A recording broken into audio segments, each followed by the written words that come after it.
ये ZBC की Urdu service है। पेश खिदमत है हालात हाजिरा का प्रोग्राम सरबीन।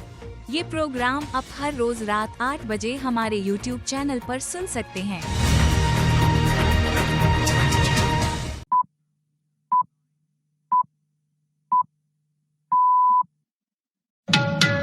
इतवार 16 फरवरी के सरबीन से जावेद चौधरी का सलाम। इंडिया में नई दिल्ली के रेलवे स्टेशन पर भगदड़ से 18 अफराद हलाक, 10 जख्मी। समय के लिए वहाँ पर यात्रियों की संख्या काफ़ी अधिक हो गई थी और जिसके चलते वहाँ पर भीड़ अधिक हो गई और कुछ लोगों के बेहोश होने की सूचना हमें प्राप्त हुई है। रेल सुरक्षा बल और राज्य के रेल पुलिस के लोगों ने जो लोग बेहोश हुए उनको स्थानीय अस्पताल ले गए हैं और बाकी अभी सिचुएशन कंट्रोल में है। पाकिस्तान के सूबे खैबर पख्तूनख्वा में सिक्योरिटी फोर्सेस की कार्रवाइयां, 15 शिद्दत पसंद हलाक। और सलामती काउंसिल का कहना है कि अफगानिस्तान में TTP समेत कई गैर मुल्की शिद्दत पसंद तंजीमों के तरबियती मराकज हैं। At this grave hour, I urge all parties, especially the Taliban. एक और अमरीकी जहाज 119 तारकीन वतन के साथ अमृतसर पहुंच गया। वजीर आला भगवंत मान का कहना है कि हमारे मुकद्दस शहर को जिला वतनी का मरकज ना बनाएं। जिस वेले मोदी ते ट्रंप दी गल चल रही सी उस वेले वो बेड़ियां नाल जकड़ रहे उड़दे जहाज इत्थे तुसी अमरीका दा सैनिक जहाज इत्थे उतारी जांदे हो अमृतसर नाल साडे दुश्मन मुल्क पाकिस्तान लगदा है। इत्थों 40 किलोमीटर लाहौर है ते नक्शा नहीं लेके जांदे होने। और जानिए बलोच लिबरेशन आर्मी गैर मारूफ ग्रुप से खतरनाक शिद्दत पसंद तंजीम कैसे बनी। कोई गलती नहीं हुई, बिल्कुल सही हुआ जो भुगती और वहाँ हुआ है बलूचिस्तान में। किसी की क्या जुर्रत बनती है कि वो पाकिस्तान को चैलेंज कर सके और कहे कि हम पाकिस्तान से अलग होना चाहते हैं। और ये भी जानिए कि दुनिया का सबसे अमीर शख्स अपने बेटे को व्हाइट हाउस क्यों लाता है। Including the woman that walked away with about 30 million. Right. Well, we do find it. मजीद ये कि सोना असली है या नकली, पहचान कैसे की जाती है। के सामने 2 पीस लिया है, एक रियल गोल्ड है और एक फेक गोल्ड है, मतलब नकली ज्वेलरी।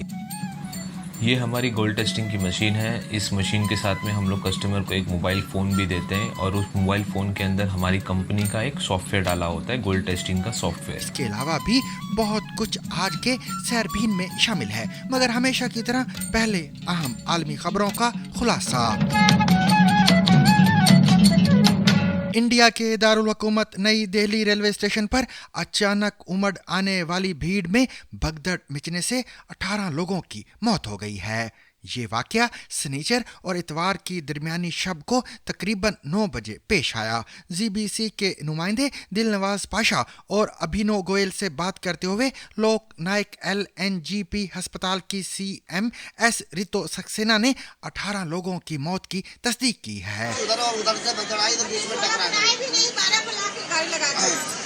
बीच में आके भगदड़ मच गई, बीच में आके टकरा गए लोग। उसी कारण से लोग गिर गए, जमीन के नीचे गिर गए, या वो मरे या जिंदा उसका कोई पता नहीं चला। कुछ लोग ले गए उठा के। खबर रसाई इदारे रॉयटर्स के मुताबिक मरने वालों में 3 बच्चे और 10 खवातीन शामिल हैं। इस हवाले से सोशल मीडिया पर हुकूमत को सख्त तनकीद का सामना है और वो रेलवे के वजीर के इस्तीफे का मुतालबा कर रहे हैं। कई सार्फिन का दावा है कि मरने वालों की तादाद छुपाई जा रही है, जबकि बहुत से अखबारों और TV चैनल्स के नुमाइंदों का कहना है कि दिल्ली के LNGP अस्पताल के अंदर मीडिया को जाने की इजाज़त नहीं दी जा रही है।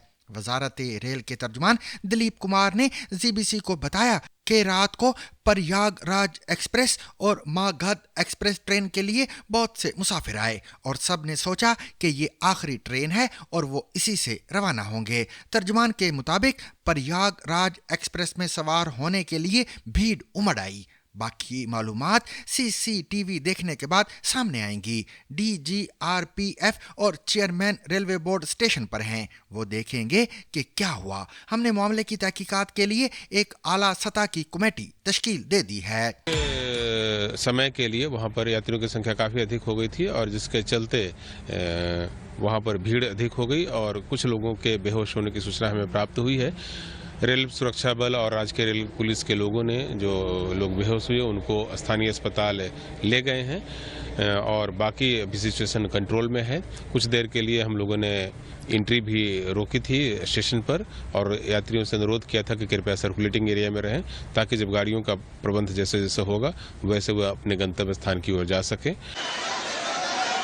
वजीर आजम नरेंद्र मोदी ने इस हादसे पर रंजो गम का इजहार किया है और मरने वालों के लवाहिकीन के साथ हमदर्दी का इजहार किया है। सोशल मीडिया प्लेटफॉर्म एक्स पर पोस्ट करते हुए वजीर आजम मोदी ने लिखा कि नई दिल्ली रेलवे स्टेशन पर होने वाली भगदड़ से अफसुर्दा हूँ। मेरी हमदर्दियाँ उन लोगों के साथ हैं जिन्होंने अपने प्यारों को खो दिया। मैं जख्मियों की जल्द सेहतयाबी के लिए भी दुआगू हूँ। इंतजामिया भगदड़ से मुतासिर होने वालों का सुराग लगा रही है।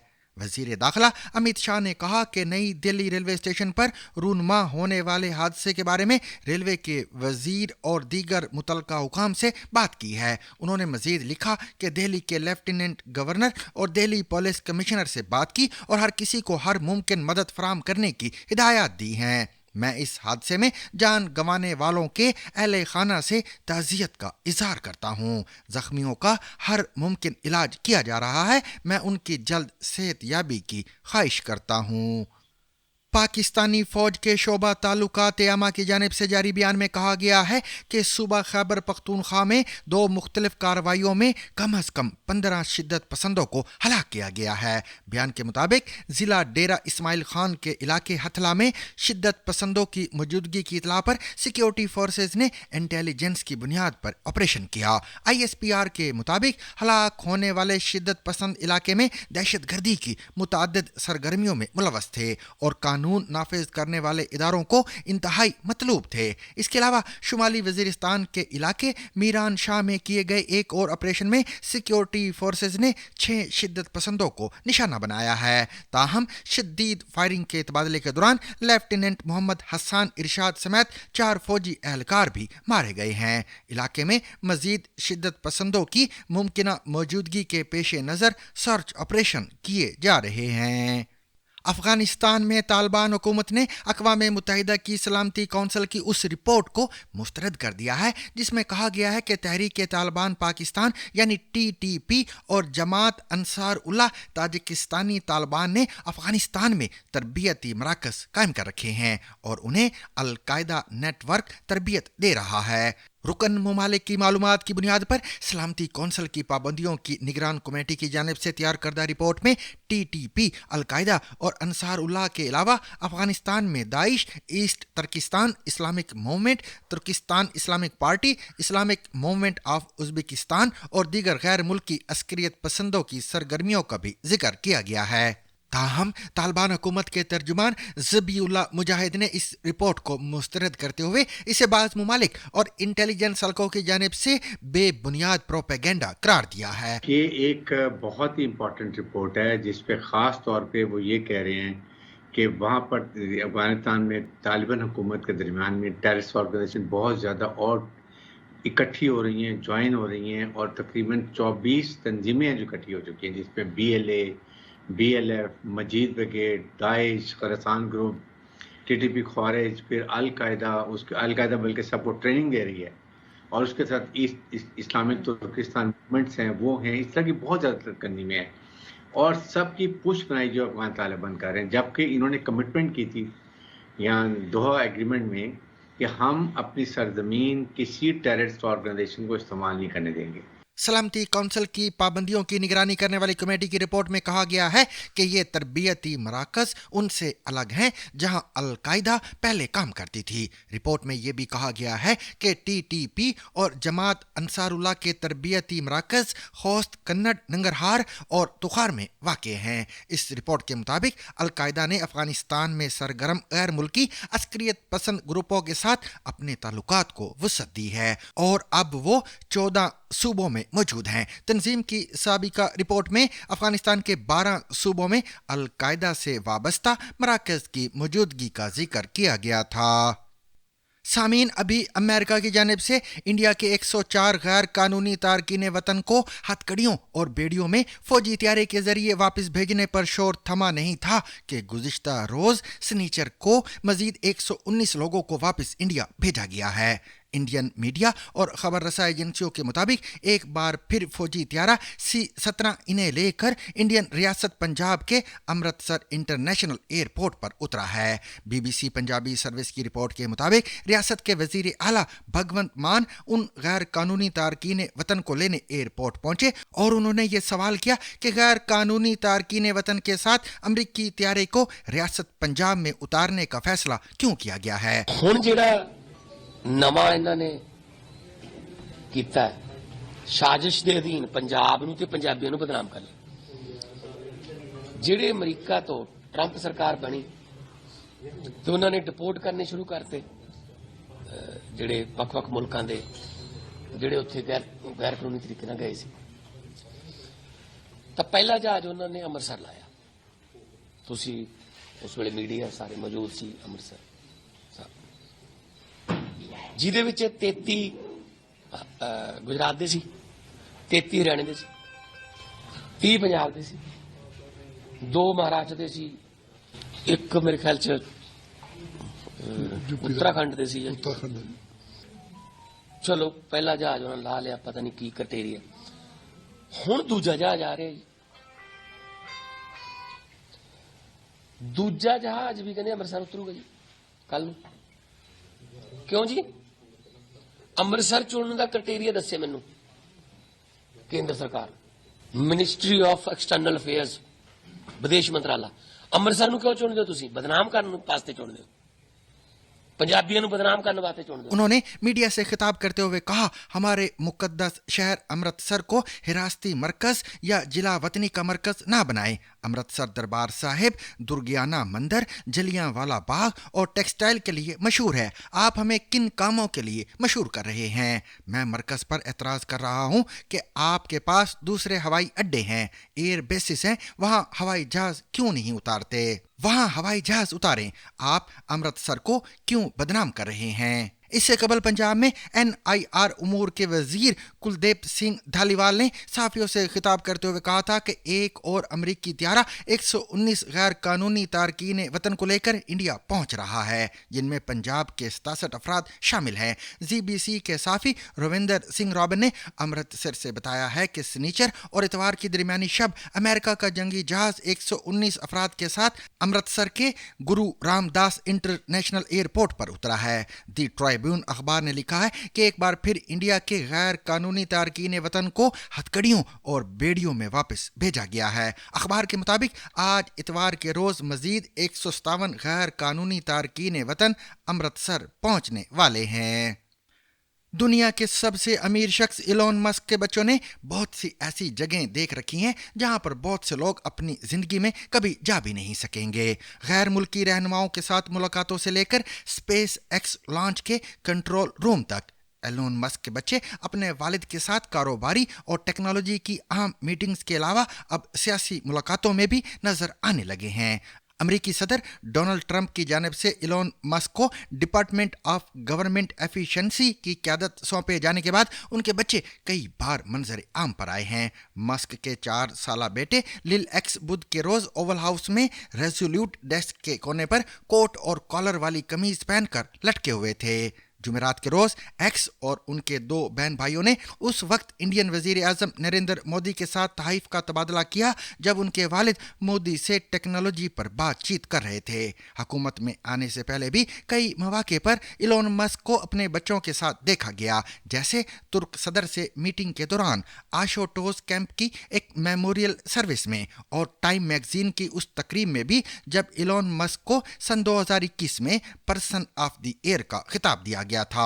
लेकिन मस्क अपने बच्चों को इन मौके पर साथ क्यों रखते हैं? वाशिंगटन DC में अमेरिकन यूनिवर्सिटी के प्रोफेसर किट ब्रेड कहते हैं कि अवामी तकरीबात में अपने बच्चों को लाना सियासी इक़दाम है ताकि लोगों की नज़रों में उनकी शबीह को अवामी बनाया जा सके। सामीन, क्या आप जानते हैं कि सोने के मयार और उसके खालिस होने को कैसे परखा जाता है? क्या सोने जैसा बच्चा है या इसका दिल बिल्कुल सोने जैसा है? किसी शख्स की तारीफ करते वक्त अक्सर ऐसे जुमले हमारे मुंह से बआसानी निकल जाते हैं। यानी अगर कोई शख्स बहुत अच्छा है तो हम उसका मवाजना सोने से करते हैं, लेकिन हम सोने के खालिस होने की बात कर रहे हैं। यानी हमें यह मालूम करना है कि आपके पास मौजूद सोना या वो गोल्ड जो आप खरीदने जा रहे हैं वो कितना असली है। तो क्या आप जानते हैं कि सोने के मयार और उसके खालिस होने को कैसे परखा जाता है? आप सोने के असल होने को डिजिटल प्योरिटी मशीन में डालकर 1 मिनट में नाप सकते हैं। ताहम लेबॉर्ट्री में इसके खरे होने की पैमाइश करने में तकरीबन 4 घंटे लगते हैं। सोने के खरे होने का तयन लेबॉर्ट्री में होता है, लेकिन ये चेक कैसे किया जाता है? सोने की असलियत जांचने के अमल में कई घंटे लगते हैं। सबसे पहले हुकूमती अमला दुकानों से हॉल मार्क शुदा सोने के नमूने जमा करता है। इस बात से कता नज़र कि ये किस दुकान से लाया गया है, इन्हें एक ख़ास कोड दिया जाता है। फिर लैब में लाने के बाद इसे एक नया कोड दिया जाता है। इंडिया में BIS की ज्वाइंट डायरेक्टर सितू सविता कहती हैं, सोने की खालिसियत को चेक करते वक्त इस पर मुकम्मल कंट्रोल होता है और ये भी मालूम नहीं होता कि किस दुकान से लाए गए सोने की जांच की जा रही है।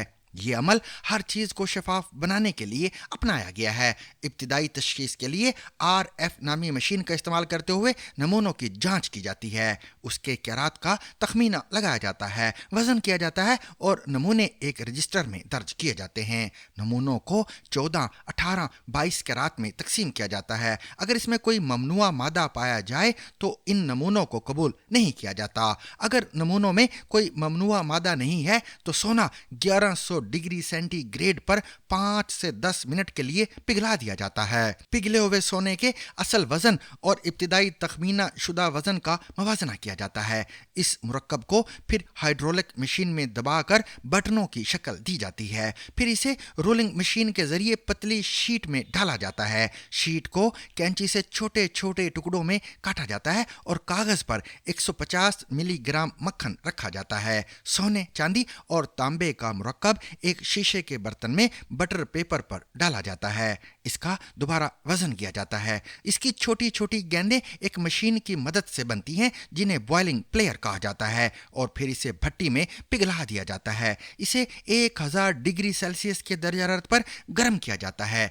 ये अमल मुकम्मल होने तक सोना और चांदी बाकी रह जाता है और बाकी तमाम मवाद ऑक्सीडाइज हो जाता है। इसके बाद चांदी को नाइट्रिक एसिड और डियोनाइज्ड पानी का इस्तेमाल करते हुए सोने से अलग किया जाता है। इसमें तकरीबन 15 मिनट लगते हैं। सोने की असलियत का तयन सोने का रंग तब्दील करके और मुख्तलिफ रियाजियाती फार्मूलों का इस्तेमाल करते हुए किया जाता है। इस अमल के बाद बच जाने वाले मुरक्कब का मवाजना दुकान से जांच के लिए लाए गए सोने के वजन से किया जाता है। इस अमल में ज़ाया होने वाले मवाद की पैमाइश की जाती है और बाकी मिक्सचर को डी कोड करके वापस उस दुकान पर भेज दिया जाता है जहां से इसे लाया गया था। सामीन, बलोचिस्तान की अलहदगी के लिए पाकिस्तान के खिलाफ बरसरे पेकार मुसल्ह शिद्दत पसंद तंजीम बलोच लिबरेशन आर्मी ने मुल्क भर में दर्जनों हमले करके सिक्योरिटी फोर्सेस के एहलकारों और चीनी शहरियों समेत सैकड़ों गैर बलोच लोगों को कत्ल किया है। पाकिस्तान की हुकूमत और फौज का इल्ज़ाम है कि इस तंजीम को इंडिया की माली और लॉजिस्टिक मदद हासिल है, जिससे इंडिया इनकार करता रहा है। लेकिन सिक्योरिटी एहलकारों के लिए इस शिद्दत पसंद तंजीम पर काबू पाना क्यों मुश्किल रहा है? सुनिए आलिया नाज़की की इस रिपोर्ट में। इस बरस 8 जनवरी को एक मुसल्ह शिद्दत पसंद तंजीम के दर्जनों जंगजुओं ने बलूचिस्तान के ज़िला खुजदार के कस्बे जहरी में दाखिल होकर मकामी लोगों के मुताबिक इलाके का कंट्रोल संभाल लिया। मुसल्ह अफराद ने लेवीज फोर्स के थाने और नादरा के दफ्तर को नजर आतिश किया, सरकारी इमलाक को नुकसान पहुंचाया, सड़कों पर नाके लगाए और 5 घंटे बाद जब वो शहर से निकले तो अपने साथ थाने से लेवीज फोर्स की 2 गाड़ियां भी ले गए। फिर 31 जनवरी और 1 फरवरी की दरमियानी शब जिला कलात के इलाके मंगेचर में जंगजुओं की बड़ी तादाद ने क्वेटा कराची शाहराह के 6 किलोमीटर से ज्यादा इलाके पर कई घंटों तक नाकाबंदी की और मंगेचर के मरकजी बाजार में एक निजी बैंक को नजर आतिश किया। इन मुसल्ह अफराद के साथ झड़पों में फौज के ताल्लुकात आम्मा के इदारे ISPR के मुताबिक 18 सिक्योरिटी एहलकार हलाक और 12 अस्करियत पसंद मारे गए। ان دونوں حملوں کے پیچھے ایک ہی شدت پسند بلوچ تنظیم تھی جس کا نام ہے بلوچ لبریشن آرمی یا BLA، اور BLA کئی برس سے ملک میں مسلح حملے کر رہی ہے۔ پاکستان کہتا ہے کہ اس تنظیم کو انڈیا کی مدد حاصل ہے، جس کی BLA اور انڈیا دونوں تردید کرتے ہیں۔ یہ تنظیم پاکستانی فوج اور قانون نافذ کرنے والے دوسرے اداروں کے اہلکاروں پر حملے کرتی ہے، صوبے میں کام کرنے والے غیر بلوچ مزدوروں اور ملازموں کو قتل کرتی ہے، چائنا پاکستان اکنامک کوریڈور منصوبے پر کام کرنے والے چینی شہریوں کو نشانہ بناتی ہے، اور پھر بہت فخر سے اس سب کی ذمہ داری بھی قبول کرتی ہے۔ یہ ساری باتیں سچ ہیں، لیکن BLA کی کہانی اس سے کہیں زیادہ گہری اور خطرناک ہے۔ آج سیربین میں BLA کی کہانی کو سمجھنے کی اور دو اہم سوالوں کا جواب ڈھونڈنے کی کوشش کریں گے۔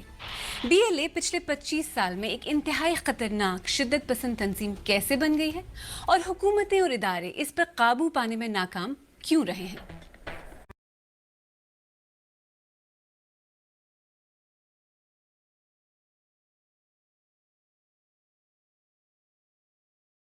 Thanks to Smart Karza, I got through a tough time. Thanks to Smart Karza, I got through a tough time. Thanks to Smart Karza.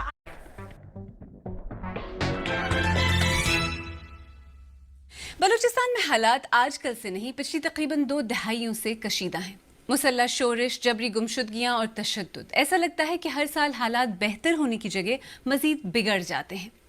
اس سب میں BLA کا کردار، اس کی لیڈرشپ، اندرونی تضادات، فنڈنگ اور اس تنظیم سے نمٹنے کی اسٹریٹجی پر پروگرام میں آگے چل کر بات کریں گے، لیکن آئیں پہلے اس تنظیم کی کچھ بڑی کارروائیوں پر ایک مختصر نظر ڈالتے ہیں۔ 30 جولائی 2009 کو BLA نے سوئی سے پولیس کے 19 اہلکاروں کو اغوا، 1 کو ہلاک اور 16 کو زخمی کیا۔ 3 دن کے اندر 1 کے سوا تمام مغوی پولیس اہلکاروں کو قتل کر دیا گیا۔ 29 جون 2020 کو BLA کے 4 مسلح شدت پسندوں نے کراچی اسٹاک ایکسچینج پر قبضہ کرنے کی کوشش کی، لیکن سیکیورٹی دستوں کے ساتھ لڑائی میں ہلاک ہو گئے۔ 26 اگست 2024 کو بلوچستان میں ہونے والے متعدد کوآرڈینیٹڈ اٹیکس میں 14 فوجیوں سمیت 74 افراد ہلاک ہوئے۔ 6 اکتوبر 2024 کو کراچی کے جناح انٹرنیشنل ایئرپورٹ کے قریب شاہراہ پر چینی شہریوں کو نشانہ بنایا گیا، جس میں 2 چینی ہلاک ہوئے اور 10 دیگر افراد زخمی۔ اور 9 نومبر 2024 کو کوئٹہ کے ریلوے اسٹیشن پر BLA کے خودکش حملے میں 32 لوگ ہلاک اور 55 زخمی ہو گئے۔ BLA کے حملوں کی تعداد اس لسٹ سے کہیں زیادہ ہے۔ یہ شدت پسند تنظیم سینکڑوں مزدوروں، سیکیورٹی فورسز کے اہلکاروں اور متعدد چینی شہریوں کو ہلاک کر چکی ہے۔ اس کے حملوں کی زد سے زیارت کی وہ رہائش گاہ بھی نہیں بچ پائی جہاں پاکستان کے بانی محمد علی جناح نے اپنے آخری دنوں میں کچھ عرصہ قیام کیا تھا۔ BLA کے بارے میں بات کرنے سے پہلے یہ سمجھنا بھی ضروری ہے کہ بلوچ انسرجنسی کی تاریخ ان پچھلی 2 دہائیوں سے بھی کافی پرانی ہے، اور یہ ماضی میں بھی کئی بار ابھری ہے۔ بلوچستان کو مبینہ طور پر خان آف قلات کی مرضی کے برعکس پاکستان میں شامل کرنے کے خلاف پہلی انسرجنسی 1948 سے 50 کے درمیان ہوئی، جس کے بعد 1973 تک 3 مزید انسرجنسیز ہوئیں۔ اس وقت بھی BLA کے نام سے ایک مزاحمتی تنظیم قائم ہوئی تھی جو بعد میں ختم ہو گئی۔ لیکن بلوچستان کی حالیہ فل سکیل انسرجنسی کا آغاز سابق فوجی صدر جنرل پرویز مشرف کے زمانے میں ہوا، جب بلوچستان کے علاقے سوئی میں ایک خاتون ڈاکٹر شازیہ خالد کے مبینہ ریپ کے بعد نہ صرف حکومت نے ملزم کے خلاف کوئی کارروائی نہیں کی، بلکہ جنرل مشرف نے ڈاکٹر شازیہ کے ریپ کے الزامات کو ہی مسترد کر دیا۔ اس ریپ کا الزام ایک فوجی اہلکار کیپٹن حماد پر لگایا جا رہا تھا۔ سوئی ڈیرہ بگٹی میں آتا ہے، جہاں کے قبائلی سردار نواب اکبر بگٹی تھے۔ انہوں نے کیپٹن پر مقدمہ چلانے کا مطالبہ کیا، لیکن مشرف کی جانب سے انکار پر بگٹی نے احتجاج شروع کیا۔ ان کے حامیوں نے سرکاری املاک کو نقصان پہنچایا، جس کے بعد فوج نے زمینی اور فضائی کارروائی شروع کی۔ آپریشن کے دوران نواب اکبر بگٹی 26 اکتوبر 2006 کو اس غار کے تباہ ہونے کی وجہ سے اپنے کئی ساتھیوں سمیت ہلاک ہو گئے جس میں وہ رہ رہے تھے۔ اکبر بگٹی کے خاندان اور ان کے ساتھیوں نے الزام لگایا کہ ان کے غار کو فوج نے بمباری سے تباہ کیا، لیکن اس وقت ISPR نے بمباری کی تردید کی تھی۔ بعد میں جنرل مشرف نے کہا کہ اکبر بگٹی کے ساتھ جو ہوا بالکل ٹھیک ہوا، کوئی غلطی نہیں ہوئی، بالکل صحیح ہوا جو بگٹی اور وہاں ہوا ہے بلوچستان میں۔ کسی کی کیا جرت بنتی ہے کہ وہ پاکستان کو چیلنج کر سکے اور کہے کہ ہم پاکستان سے अलग होना चाहते हैं। इससे पहले सन 2000 में ही BLA कायम हो चुकी थी, लेकिन बहुत छोटे स्केल पर ऑपरेट कर रही थी। नवाब बुगटी की हलाकत के बाद BLA की कार्रवाइयों में इजाफा हो गया। साथ ही मुशर्रफ हुकूमत की जानिब से शिद्दत पसंदी के खिलाफ एक बड़ा ऑपरेशन भी शुरू कर दिया गया और ये सिलसिला अब तक जारी है। एक्सपर्ट्स कहते हैं कि नवाब बुगटी के मामले को जनरल परवेज मुशर्रफ की तरफ से मुबैना तौर पर मिस हैंडल करने और बलूचिस्तान के मसले को सिर्फ ताकत से निमटने की स्ट्रैटेजी ने सूरत हाल को बिगाड़ने में किरदार अदा किया। उसकी डिमांड थी कि जो सुई जो है उसका जो कुछ एरिया ऐसा है जिसकी उसको रॉयल्टी नहीं मिल रही, वहाँ पे वो इस्तेमाल में है गवर्नमेंट के, लेकिन उसकी मुकम्मल रॉयल्टी नहीं मिल रही, तो वो रॉयल्टी को इंक्रीज करने की डिमांड कर रहा था। गवर्नमेंट समझती थी कि ये एक अनरीजनेबल डिमांड है और वो कोई ऐसी नहीं है। और मैंने जब जो मेरी मालूमात के मुताबिक वो कोई इतनी बड़ी अमाउंट भी नहीं थी जितनी वो डिमांड कर रहा था, जितना बड़ा नुकसान हुआ उसके मरने से।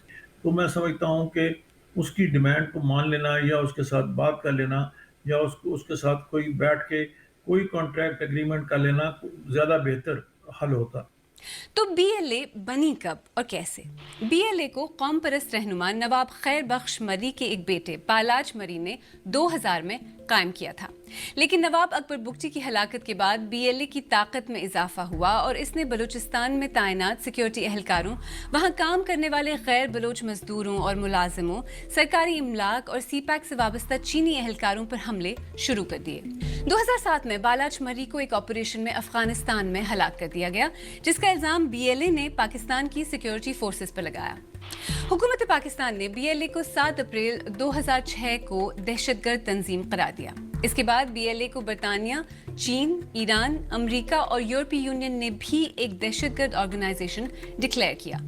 2017 में 2 सीनियर BLA कमांडर्स उस्ताद असलम उर्फ अच्छू और ज़ेब बशीर को तंजीमी उसूलों की खिलाफ वर्जी पर तंजीम से निकाल दिया गया।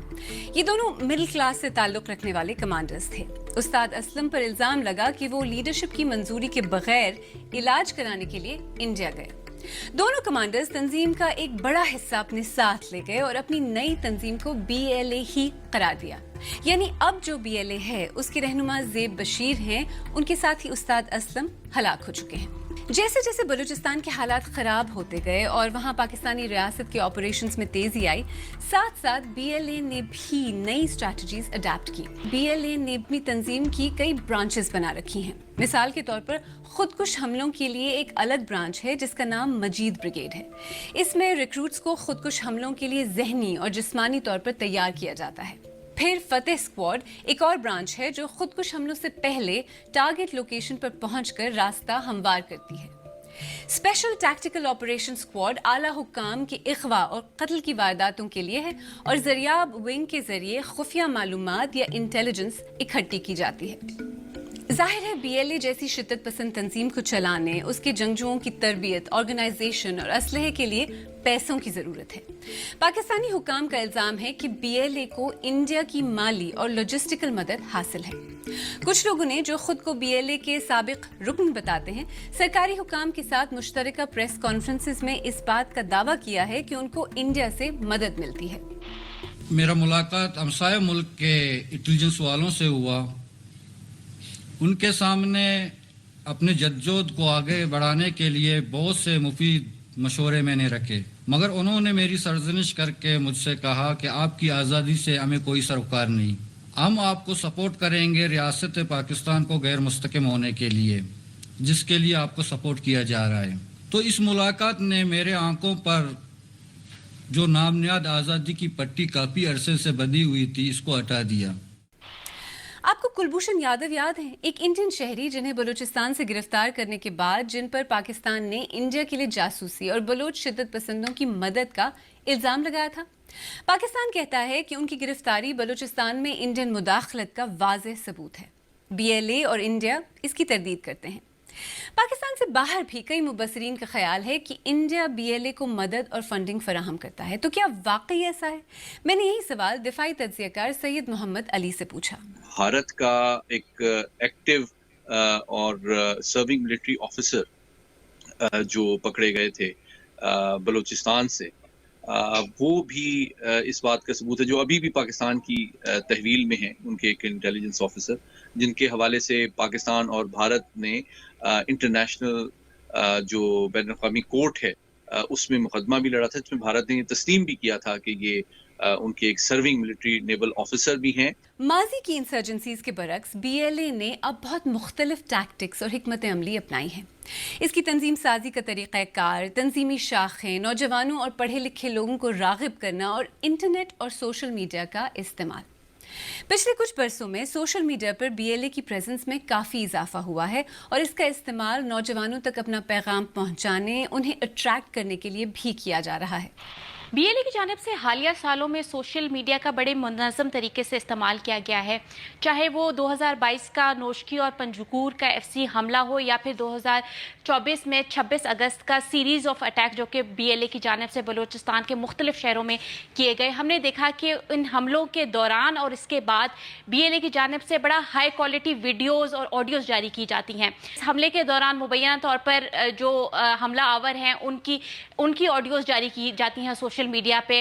حملوں میں شریک جو خودکش حملہ آور ہوتے ہیں، خاص طور پہ مجید بریگیڈ کے، ہم نے دیکھا کہ ان حملوں کے بعد ان کی ڈیٹیل پروفائل شیئر کی جاتی ہیں۔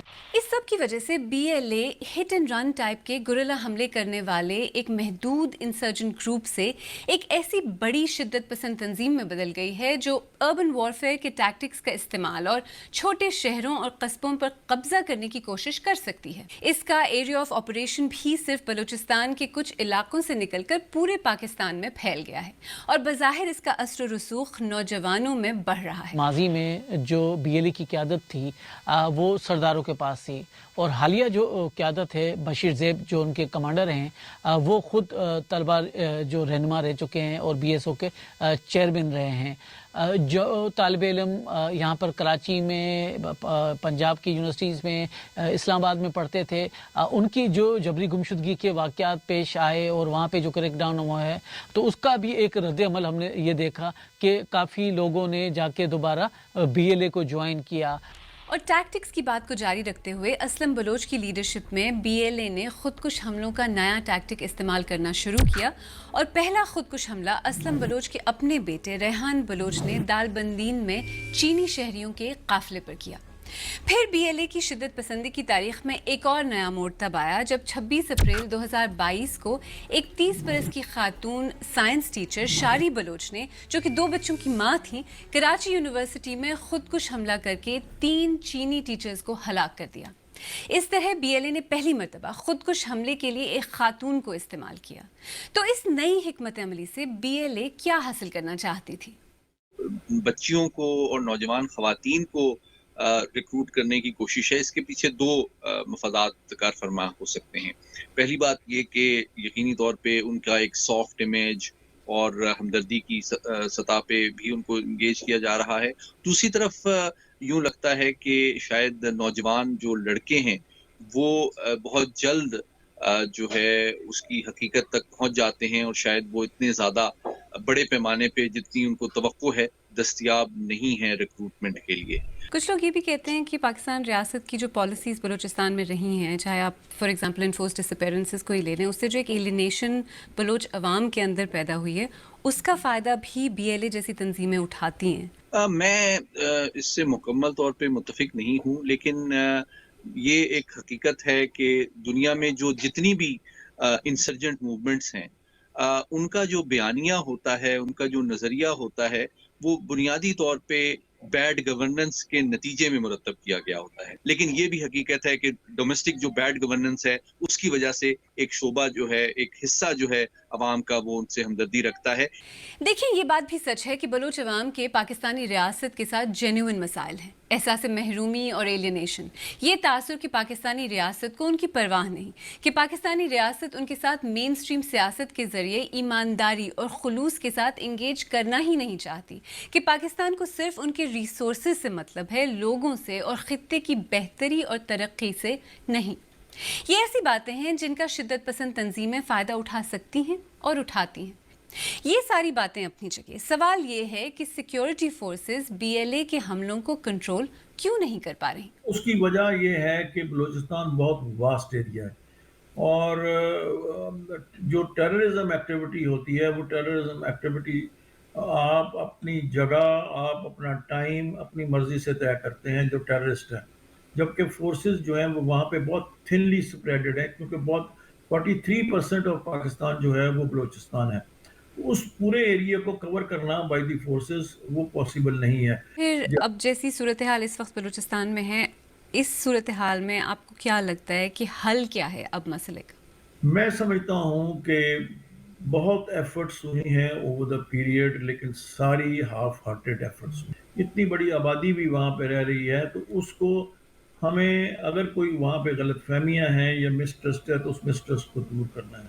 اس کے لیے بہت ضروری ہے کہ ایک نیشنل ڈائلاگ ہو، اور وہ نیشنل ڈائلاگ کا مطلب یہ ہے کہ پہلے تو اسٹیبلشمنٹ اور political government and the leadership of the political parties بیٹھ کے ایک دفعہ ایک ریزالو کریں کہ ہم نے اس مسئلے کو کیسے ہینڈل کرنا ہے، اور ایک ایگریمنٹ اور کنسنسس کے بعد پھر ایک اسٹریٹجی ڈیولپ کریں. اور وہ اسٹریٹجی یہ ہے کہ نہ صرف یہ کہ کوئی آپریشن کرنا ہے، بلکہ لوگوں تک سروس ڈیلیوری بھی ہو. اور میں یہ بھی سمجھتا ہوں کہ لارج میجورٹی آف بلوچستان آج بھی پاکستان کے ساتھ بے وطن ہے. کامن مین کو ایک پلیٹ فارم کے اوپر مین سٹریم میں لایا جائے اور ان کو وہ سروس ڈیلیوری، ان کو وہ سارا کچھ کیا جائے. سی پیک آیا تھا، اس کو فروٹس ملنے چاہیے تھے. گوادر پورٹ بنی تھی تو اس کے اندر ان کو جابز اور امپلائمنٹس ملنی چاہیے تھی. میں سمجھتا ہوں یہ اگر سارا کچھ ہو اور اس کے ساتھ ایک ڈائلاگ بھی ہو، لیکن پھر جو چند ایلیمنٹس جو بچ جاتے ہیں ان کو جس طرح سے سری لنکا نے ہینڈل کیا ہے اسی طرح سے پھر ان ٹیررسٹوں کو بے شک ایلیمینیٹ کر دیں، لیکن کامن مین کو ریلیف ملنا چاہیے. ان مینی ویز BLA کی مضبوطی کے پیچھے پاکستانی ریاست کی ناکامیاں ہیں. بلوچستان کی تاریخ بلوچ عوام اور پاکستانی ریاست کے درمیان عدم اعتماد اور تلخی سے بھری ہے، جس میں بلوچ عوام کے جائز مطالبات سننے کی بھی سپیس نظر نہیں آتی. ایکسپرٹس کے مطابق BLA پر قابو پانے کا، اسے irrelevant بنانے کا ایک بہت سیدھا طریقہ ہے بلوچ عوام کو کانفیڈنس میں لینا، ان کے ساتھ اعتماد اور انڈرسٹینڈنگ کا تعلق قائم کرنا اور انہیں انگیج کرنا، نہ کہ سیاسی اختلاف اور عوامی رائے کے لیے جگہ کو مزید تنگ اور محدود کرنا. اور سامعین، اس کے ساتھ ہی ZBC سیربین کا وقت اپنے اختتام کو پہنچا. آج کے لیے بس اتنا ہی. انشاءاللہ ہم کل نئے پروگرام میں دوبارہ حاضر خدمت ہوں گے. تب تک کے لیے خدا حافظ. Rediscover the trusted voice of news with Zigzag Broadcast Company's revival of BBC Sarabeen. ZBC Sarabeen.